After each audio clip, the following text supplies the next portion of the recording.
continuing the first chapter of A Christmas Carol by Charles Dickens. Up Scrooge went, not caring a button for the dark. Darkness is cheap, and Scrooge liked it. But before he shut his heavy door, he walked through his rooms to see that all was right. He had just enough recollection of that ghostly face to desire to do that. Sitting room, bedroom, lumber room, all as they should be. Nobody under the table, nobody under the sofa. A small fire in the grate, spoon and basin ready, and the little saucepan of gruel. Scrooge had a cold in his head. Upon the hob. Nobody under the bed, nobody in the closet, nobody in his dressing gown, which was hanging up in a suspicious attitude against the wall. A lumber room, as usual. Old fire guard, old shoes, 2 fish baskets, a washing stand on 3 legs, and a fire poker. Quite satisfied, he closed his door and locked himself in, double locked himself in, which was not his custom. Thus, secured against surprise, he took off his cravat, put on his dressing gown and slippers, and his nightcap, and sat down before the fire to take his gruel. It was a very low fire indeed. Nothing on such a bitter night. He was obliged to sit close to it, brood over it, before he could extract the least sensation of warmth from such a handful of fuel. The fireplace was an old one, built by some Dutch merchant long ago, and paved all around with quaint Dutch tiles designed to illustrate the scriptures. There were Cains and Abels, Pharaoh's daughters, queens of Sheba, angelic messengers descending through the air on clouds like feather beds, Abrahams, Belshazzars, apostles setting off to sea in butter boats, hundreds of figures to attract his thoughts.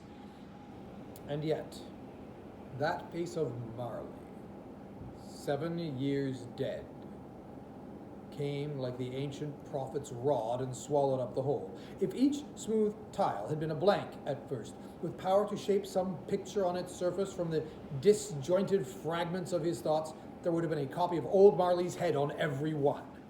"Humbug!" said Scrooge, and walked across the room.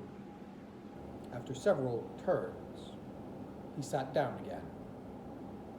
As he threw his head back in the chair, his glance happened to rest on a bell, a disused bell that hung in the room, and communicated, for some purpose now forgotten, with a chamber in the highest story of the building. It was with great astonishment, and with a strange, inexplicable dread, that as he looked, he saw this bell begin to swing. It swung so softly in the outset that it scarcely made a sound. But soon it rang out loudly, and so did every bell in the house. Now this might have lasted half a minute, or a minute, but it seemed an hour. The bells ceased as they had begun, together. They were succeeded by a clanking noise, deep down below, as if some person were dragging a heavy chain over the casks in the wine merchant's cellar. Scrooge then remembered to have heard that ghosts in haunted houses were described as dragging chains.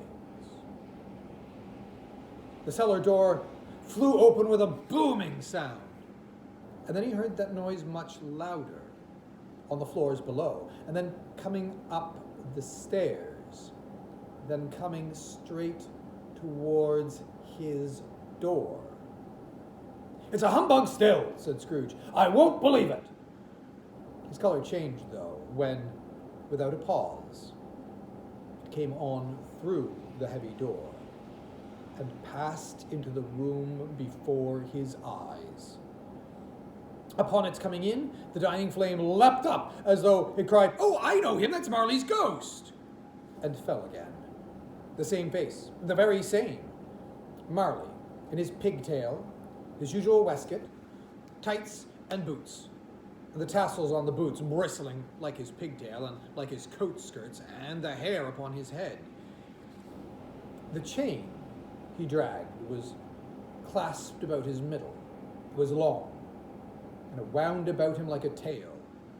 And it was made, for Scrooge observed it closely, of cash boxes, keys, padlocks, ledgers, deeds, and heavy purses wrought in steel. His body was transparent, so that Scrooge, observing him and looking through his waistcoat, could see the 2 buttons on his coat behind. Scrooge had often heard it said that Marley had no bowels, but he had never believed it until now. No, nor did he believe it even now.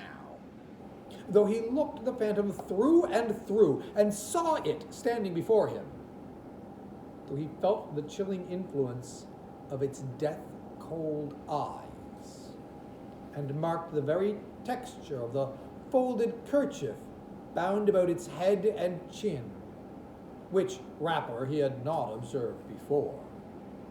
He was still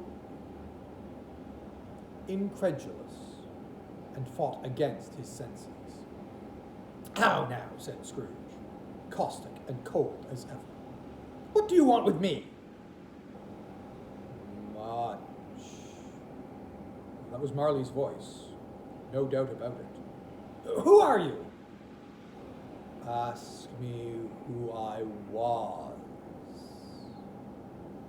"Well, who were you then?" said Scrooge, raising his voice. "You're particular, for a shade."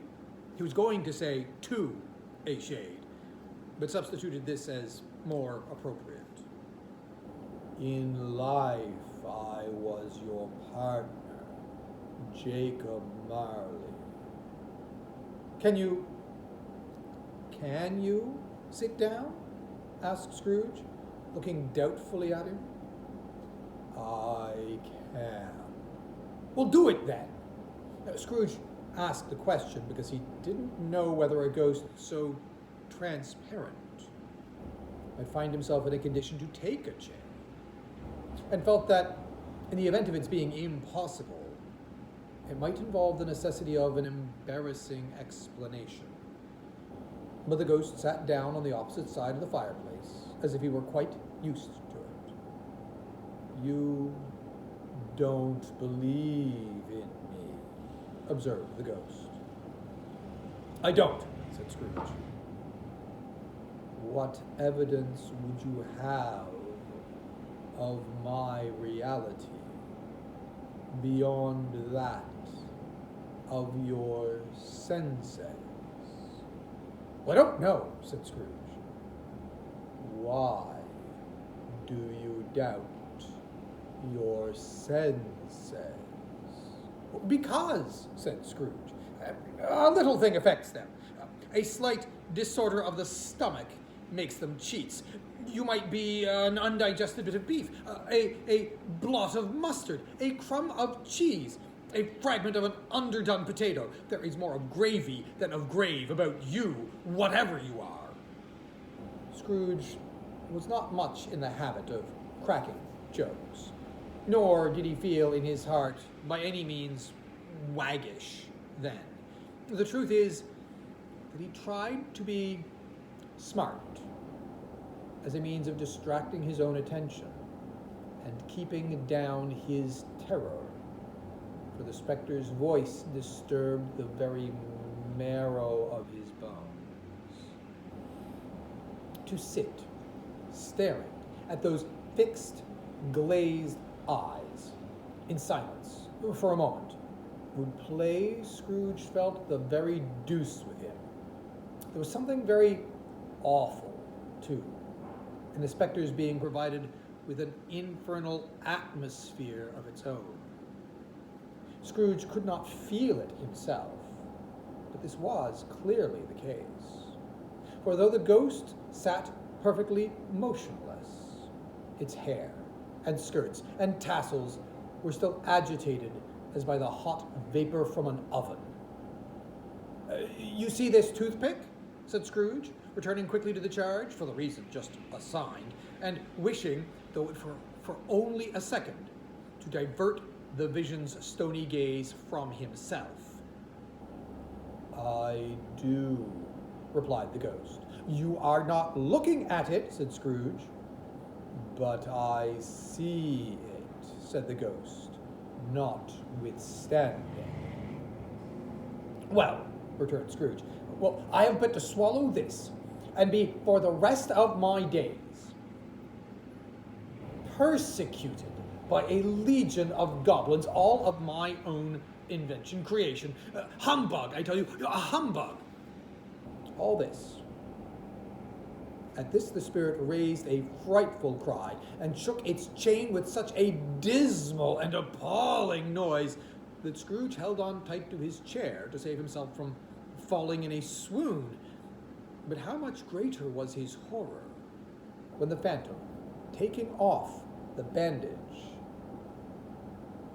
from round its head, as if it were too warm to wear indoors, its lower jaw dropped down upon its breast.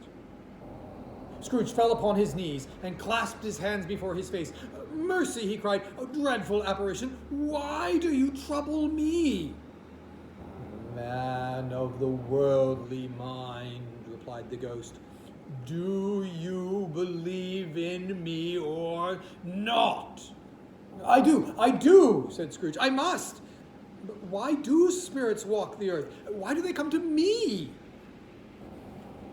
It is required of every man, the ghost returned, that the spirit within him should walk abroad among his fellow men, and travel far and wide. And if that spirit goes not forth in life, it is condemned to do so after death. It is doomed to wander through the world, oh, woe is me, and witness what it cannot share, but might have shared on earth, and turned to happiness. And again the spectre raised a cry, and shook its chain, and wrung its shadowy hands. But you are fettered, said Scrooge, trembling. Tell me why? I wear the chain I forged in life, replied the ghost. I made it, link by link, and yard by yard. I girded it on of my own free will, and of my own free will I wore it. Is its pattern strange to you? Scrooge trembled more and more.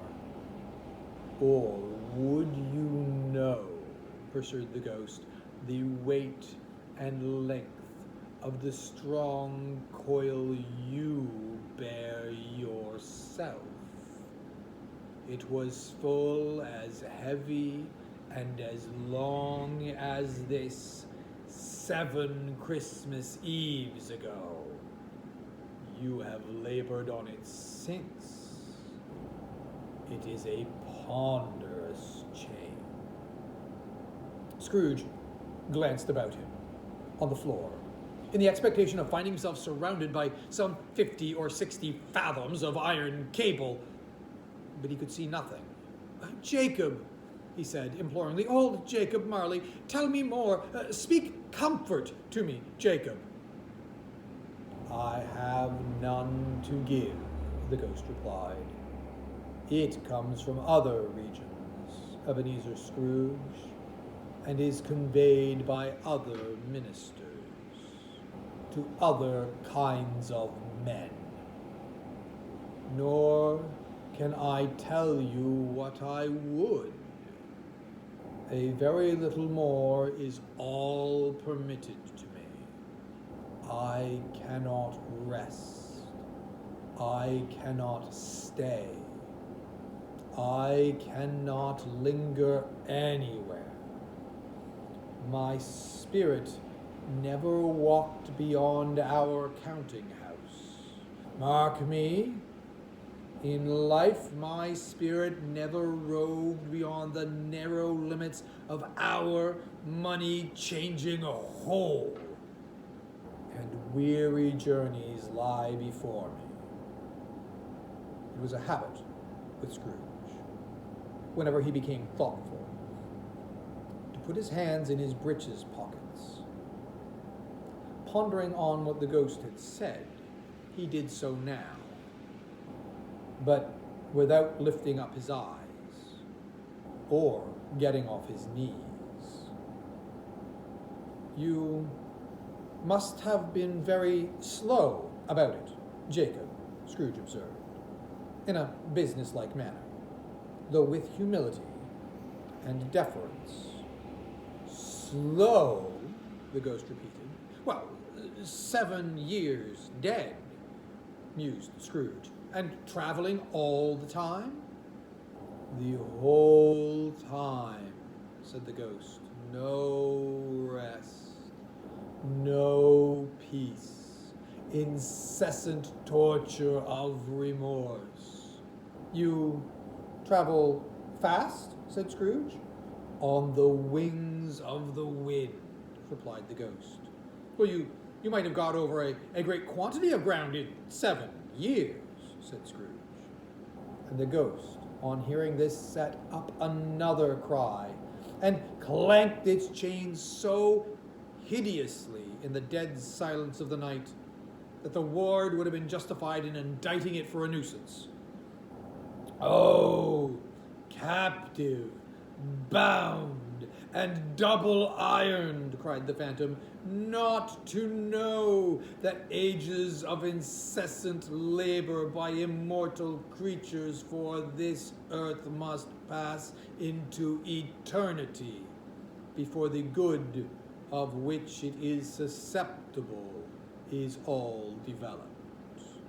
Not to know that any Christian spirit working kindly in its little sphere, whatever it may be, will find its mortal life too short for its vast means of usefulness. Not to know that no space of regret can make amends for one life's opportunities misused. And yet such was I. Oh, such was I. But you were always such a good man of business, Jacob, faltered Scrooge, who now began to apply this to himself. Business, cried the ghost, wringing its hands again. Mankind was my business. The common welfare was my business. Charity, mercy, forbearance, and benevolence were all my business. The dealings of my trade were but a drop of water in the comprehensive ocean of my business. It held up its chain at arm's length, as if that were the cause of all its unavailing grief, and flung it heavily upon the ground again. At this time of the rolling year, the spectre said, I suffer most. Why did I walk through crowds of fellow beings with my eyes turned down, and never raise them to that blessed star which led the wise men to a poor abode? Were there no poor homes to which its light would have conducted me? Scrooge was very much dismayed to hear the spectre going on at this rate, and began to quake exceedingly. Hear me, cried the ghost. My time is nearly gone. "Oh, I will," said Scrooge. "But don't be hard upon me. Don't be flowery, Jacob, pray."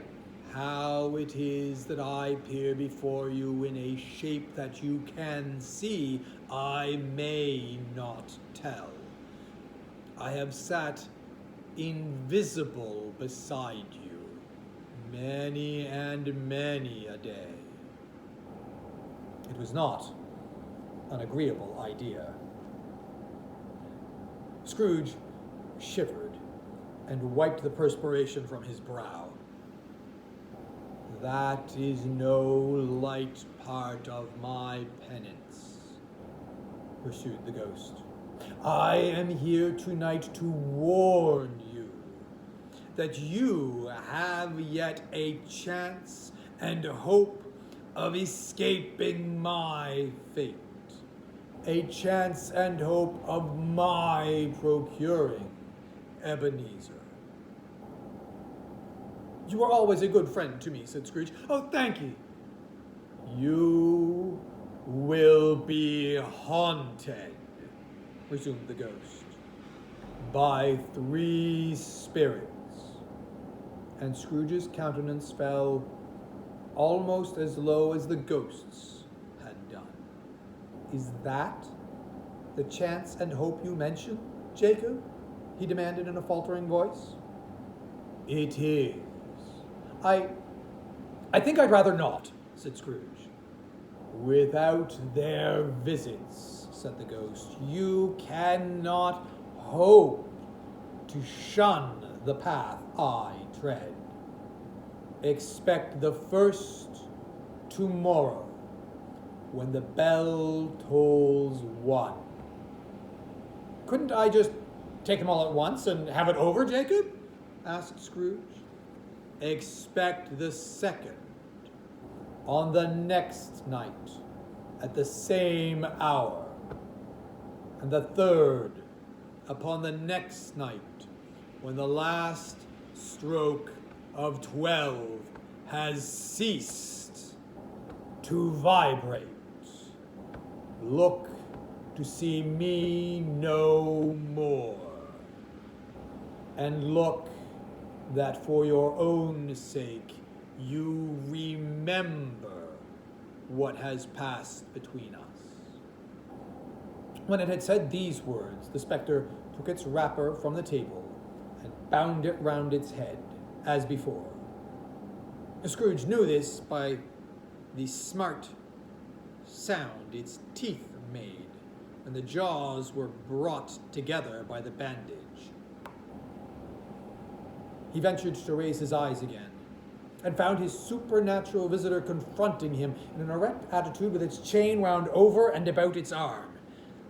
The apparition walked backward from him, and at every step it took, the window raised itself a little, so that when the spectre reached it, it was wide open. It beckoned Scrooge to approach, which he did. When they were within 2 paces of each other, Marley's ghost held up its hand, warning him to come no nearer. Scrooge stopped, not so much in obedience as in surprise and fear.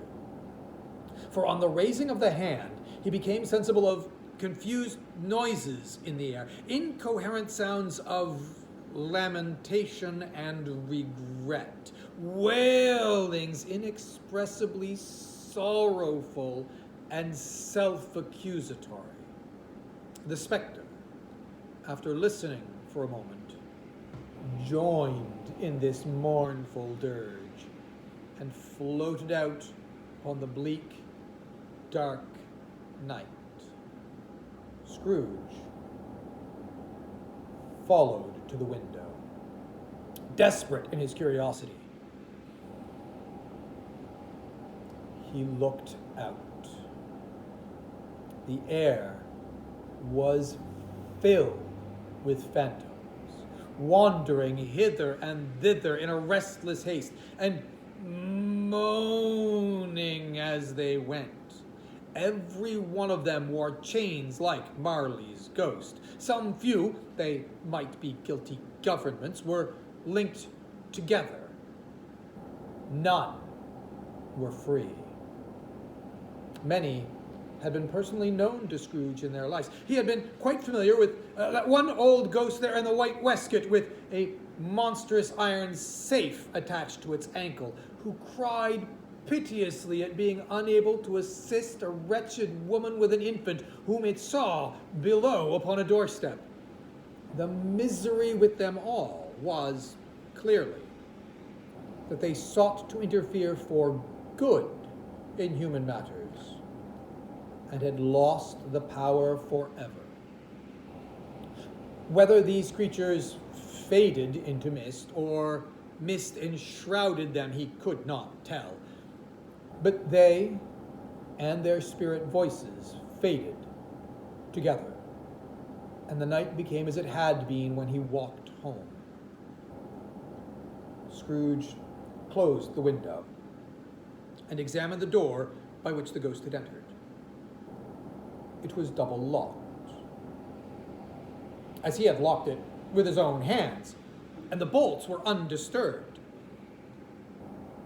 He tried to say, "A humbug," but stopped at the first syllable, and being, from the emotion he had undergone, or the fatigues of the day, or his glimpse of the invisible world, or the dull conversation of the ghost, or the lateness of the hour, much in need of repose, went straight to bed without undressing, and fell asleep upon the instant.